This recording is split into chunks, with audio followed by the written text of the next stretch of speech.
হস্তিনাপুরের সম্রাট মহারাজ শান্তনু একদিন গঙ্গার তীরে শিকার করতে বেরিয়েছিলেন। হঠাৎ তার দৃষ্টি থমকে গেল। স্বচ্ছ জলের ওপর দিয়ে ভেসে যাচ্ছেন এক অতুলনীয় সুন্দরী নারী। গঙ্গার জলে গড়া যেন স্বর্গীয় রূপ। চুল ঢেউয়ের মতো ছড়িয়ে আছে, মুখে শান্ত আলো। শান্তনুর হৃদয় যেন মুহূর্তে থেমে গেল। তিনি মনে মনে বললেন, এ নারীই হবে আমার রানী। এমন রূপ আমি কোনো দিন দেখিনি। গঙ্গা তার দিকে তাকালেন, হালকা হাসলেন। তার চোখের রহস্য, ঈশ্বরী মহিমা। শান্তনু এগিয়ে এসে প্রণাম করে বললেন, এই রূপ আমি কোনো দিন দেখিনি। আমি গঙ্গা। যদি আমাকে সত্যিই গ্রহণ করতে চান তবে দুটি শর্ত মানতে হবে। কখনো কোনো প্রশ্ন করবেন না, কখনো আমাকে কোনো কাজের জন্য জিজ্ঞাসা করবেন না। বছর ঘুরতে না ঘুরতেই রাজ্যে আনন্দের ঢেউ উঠল। গঙ্গার প্রথম সন্তান জন্ম নিল। রাজা শান্তনু বললেন, দেবী, আমাদের সন্তান। আজ আমার রাজ্য ধন্য হল। সবকিছুই পূর্বনির্ধারিত মহারাজ। কিন্তু আনন্দের মাঝেই কিছু অস্বাভাবিক ঘটল। মহাদেবীর মতো শান্ত মুখে গঙ্গা শিশুটিকে কোলে নিলেন। গঙ্গার ধারায় গেলেন। গঙ্গা বললেন, মহারাজ, এই শিশুর পথ নির্ধারিত। তার মুক্তি দেবলোকেই নিত্য সত্য। প্রথম সন্তানের পর দ্বিতীয়, তৃতীয়, একই দৃশ্য, একই যন্ত্রণা, একই মৃত্যু। প্রতিবার গঙ্গা শান্তভাবে নবজাতককে নিয়ে গঙ্গার জলে অর্পণ করেন। প্রজারা কাঁদে, পুরোহিতেরা স্তব্ধ, কিন্তু রাজা কিছু বলতে পারেন না। তবুও গঙ্গার মুখে কোনো নিষ্ঠুরতা নেই। এ যেন কিছু দেবেও দায়িত্ব। সপ্তম সন্তানকে জলে নামানোর সময়ে শান্তনুর চোখে অশ্রু জমে উঠল। তিনি মনে মনে দীর্ঘশ্বাস ফেললেন। শান্তনু বললেন, না, আর নয়।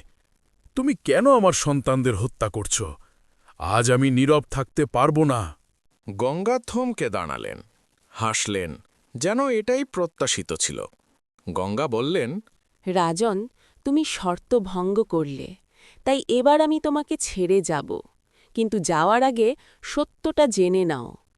এই ৮ জন শিশু ছিল স্বর্গের ৮ বাসু, দেবলোকে অভিশপ্ত।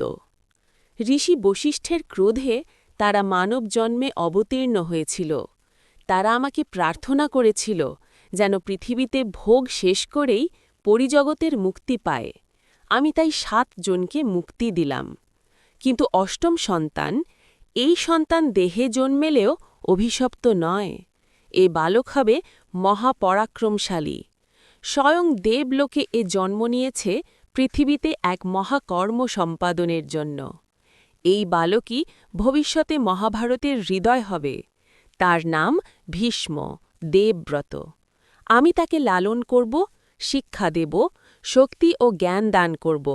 সময় হলে তাকে আপনার কাছে ফিরিয়ে দেব। গঙ্গা তাকে নিয়ে গেলেন দেবলোকের শিক্ষার পথে, যেখানে মানব গুরু নয়, দেব ঋষি ও মহাযোদ্ধারাই তাকে শাস্ত্র এবং অস্ত্রবিদ্যার পাঠ দেন। কখনো গভীর অরণ্যের শান্ত তপবনে ঋষি বশিষ্ঠ তাকে শিক্ষা দিলেন ধর্ম, নীতি, সত্য ও রাজধর্মের পথ। কখনো পর্বতের নিসর্গে ভগবান পরশুরাম নিজ হাতে তাকে শিখিয়েছিলেন ধনুর্বিদ্যা, পরশুশাস্ত্র, যুদ্ধশৈলী এবং অদম্য সাহসের রহস্য।